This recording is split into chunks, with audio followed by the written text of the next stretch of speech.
Dame un juez independiente y el mundo estará salvado.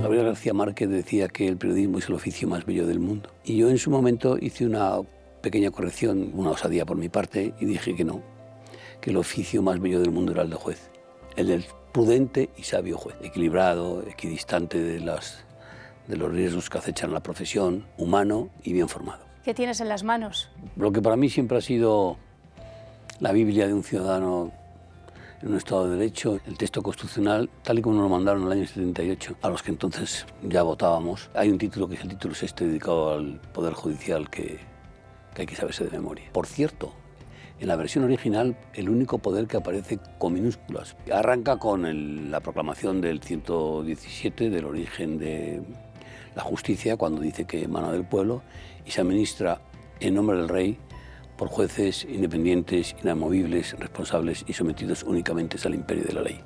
Es una gran proclamación, sin duda.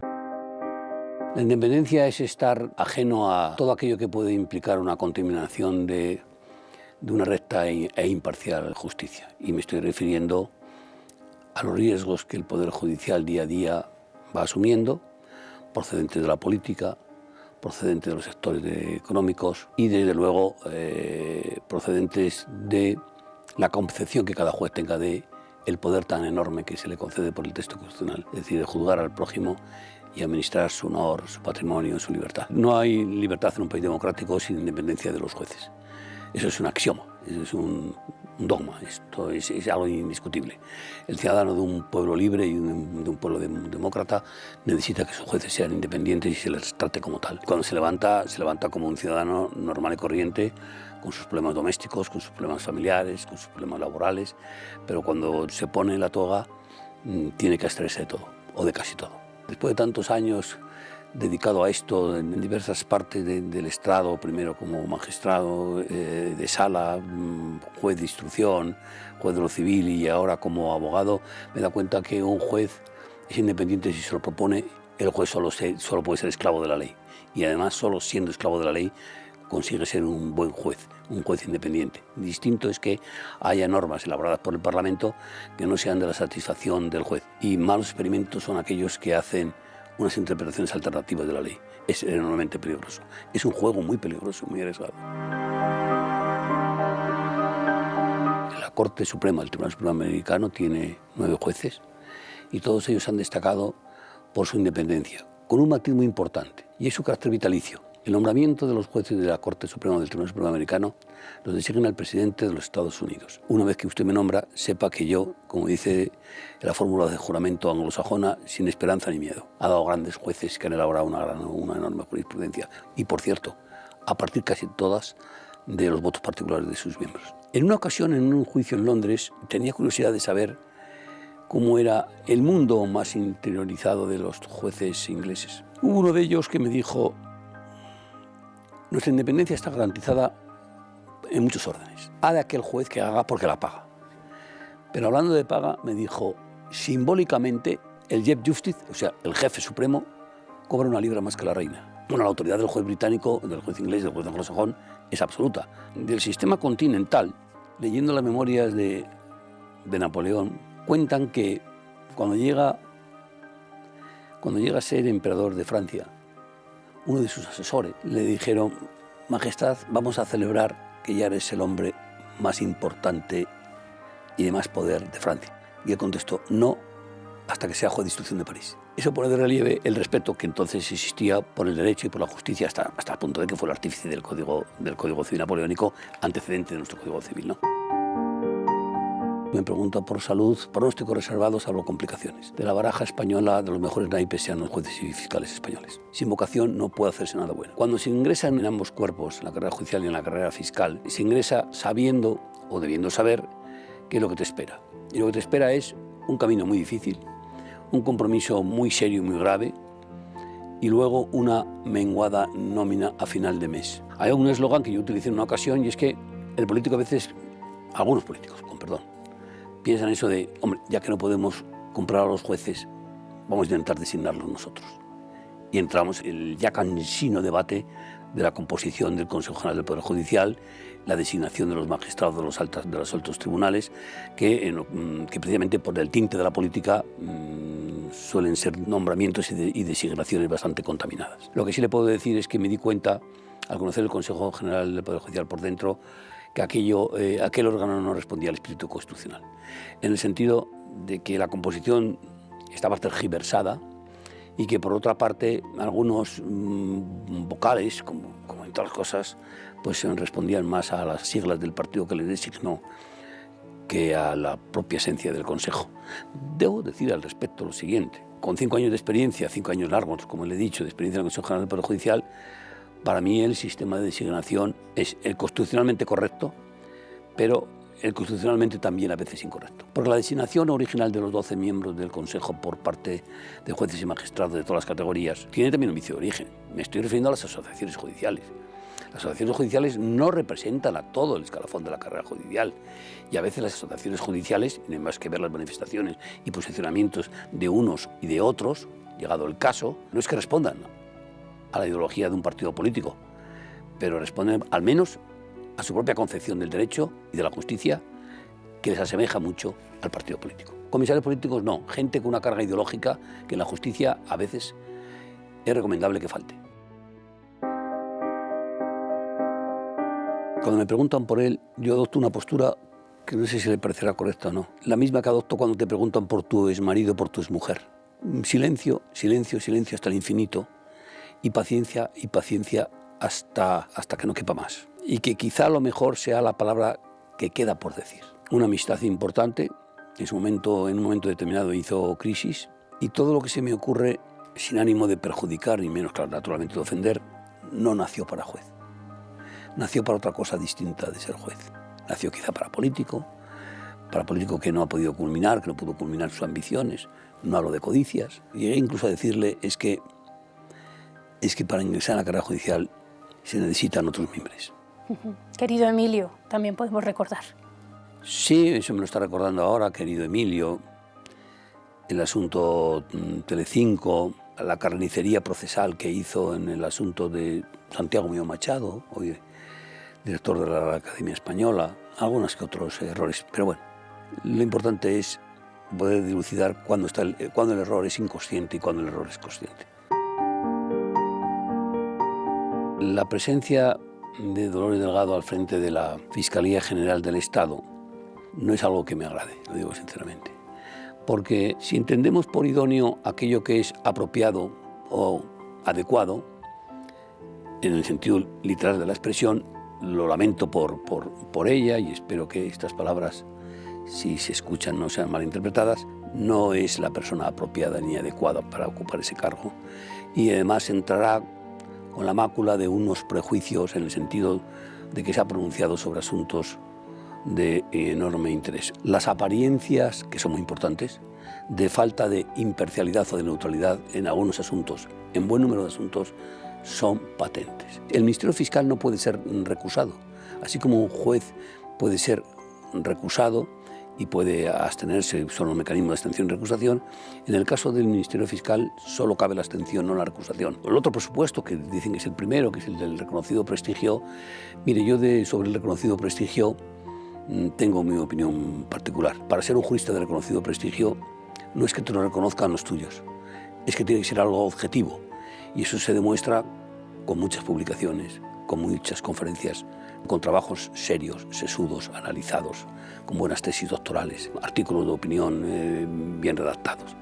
Mire, si el reconocido prestigio de la señora Delgado viene de su condición de fiscal de la Audiencia Nacional, mire, en la Audiencia Nacional todos tienen ese reconocido prestigio. Al actual presidente del Gobierno, el señor Sánchez, le vendría al pelo ese refrán de que en boca cerrada no entran moscas, porque en materia de justicia he visto verdaderos dislates. Uno de ellos, reciente, fue cuando se permitió decir a un periodista de Radio Nacional de España que le preguntaba por Puigdemont quién manda en el Ministerio Fiscal. Es que la Fiscalía, ¿de quién depende?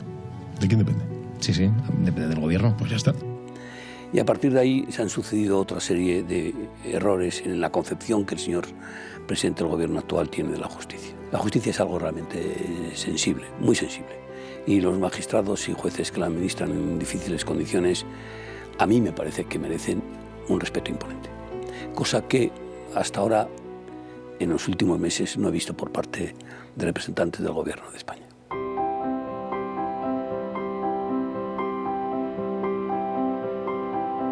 Yo esa frase la he escuchado y la analicé en su momento y la comenté. Peor fue la de un fiscal general o de un ministro que, por cierto, llegó a decir: yo soy de izquierdas y por tanto voy a comportarme como tal a lo largo de mi trayectoria.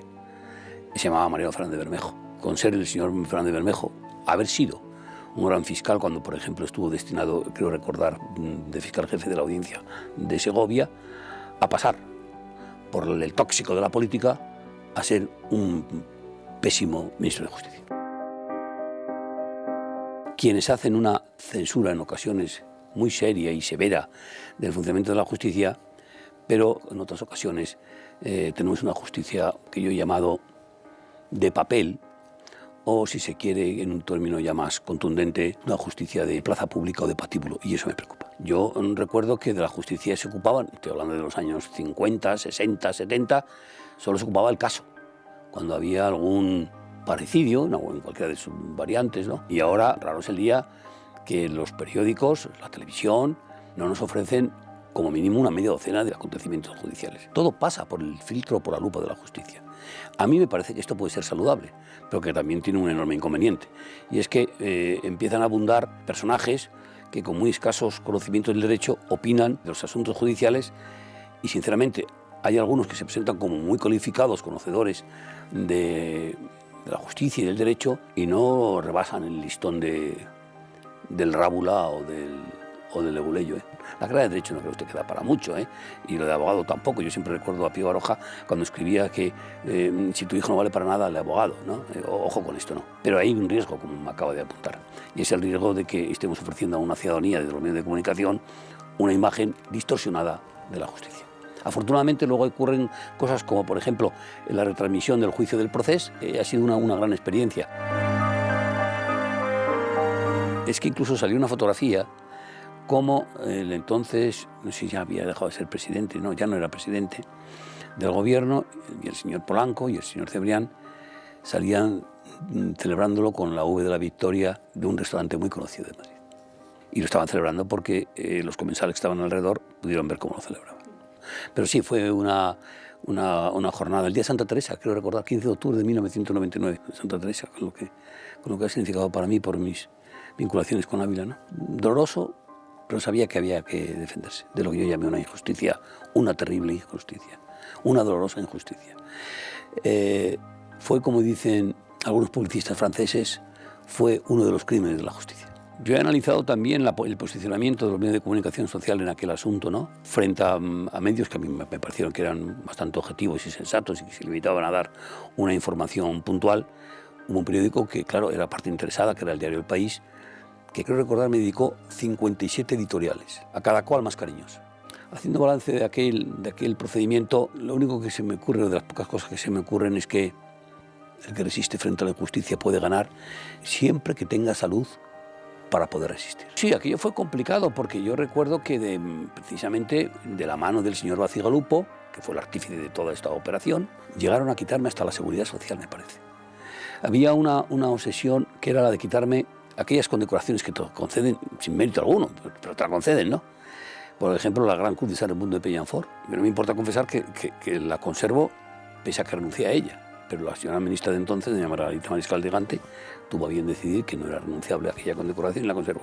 Bueno, pues entonces yo sí recuerdo que en la parte dispositiva, en el fallo, se empeñaron en quitarme la condecoración de San Raimundo de Peñafort. Era una especie de obsesión, no sé si porque ellos no la tenían, no sé por qué. Al quedarme como me quedé, en una situación de mucha penuria económica, tuve que aplicarme la austeridad del cartujo y punto, y defenderme y seguir. Porque se estaba tocando una fibra del poder muy seria. Como estamos en una conversación de mucha confianza, es evidente que yo analizaba y daba vueltas al porqué. Yo creo que uno de los orígenes de esta situación fue independientemente o al margen de o junto a la obsesión del grupo Prisa, que estaba muy afectada por esta instrucción, porque había sido el instructor de varias causas del asunto de los GAL, concretamente la más dura de todas, la mancha más negra de la democracia española, que fue el asesinato de la Zabala. Y aquello, dándole vueltas, me pasó factura. No me importa, ¿eh? No me importa. Todo fue muy doloroso, pero insisto en que no me importa. Creo que cumplí como obligación y eso es lo que importa. En mi caso sí demostró el Tribunal Europeo de Derechos Humanos que respetaba y se preocupaba por la independencia del Poder Judicial. Yo llego al Tribunal de Estrasburgo condenado por 2 magistrados de la Sala Segunda del Tribunal Supremo, cuyo nombre sí hay que decir y repetir, que eran Enrique Bacigalupo Zapater y Gregorio García Ancos. El Tribunal Constitucional entiende que no ha habido parcialidad de esos 2 magistrados, y el Tribunal Europeo de Derechos Humanos, una sentencia que claro, para mí es inolvidable, de 22 de julio del año 2008, dicta sentencia diciendo que España no me proporcionó un juicio imparcial, porque el tribunal compuesto por estos 2 magistrados no era un tribunal imparcial. Entonces, yo creo que sí, que es garantista en ese sentido. Uno de mis destinos fue Cataluña en el año 81. Fue una etapa de mi vida profesional bastante productiva como juez. Me refiero productiva a Cintra, no a Cestra. Que sí, trabajé mucho, pero lo importante es lo que me enriqueció aquella experiencia. Y le confieso que nunca me imaginé que iba a intentarse un abordaje del Poder Judicial como algunos postulan en Cataluña. Eso me parece muy preocupante. Pude vivir el asunto de Banca Catalana, que afectaba al presidente entonces Pujol, y ya entonces los magistrados dieron un ejemplo de lo que es una justicia, a mi juicio, independiente. Hubo sus más y sus menos en las deliberaciones, pero bueno, aquello dio una adecuada respuesta a la situación, ¿no? Lo que está demostrando en lo personal como en lo colectivo es que la justicia está aguantando y resistiendo como debe hacerlo en toda la problemática que se presenta en Cataluña. Sí. Sin duda, la independencia también tiene que ser de naturaleza económica. Un juez que cuenta con buenos medios para su trabajo es un juez que se siente en condiciones de ser más independiente. El problema de los medios de la Administración de Justicia yo lo analizo desde 2 perspectivas.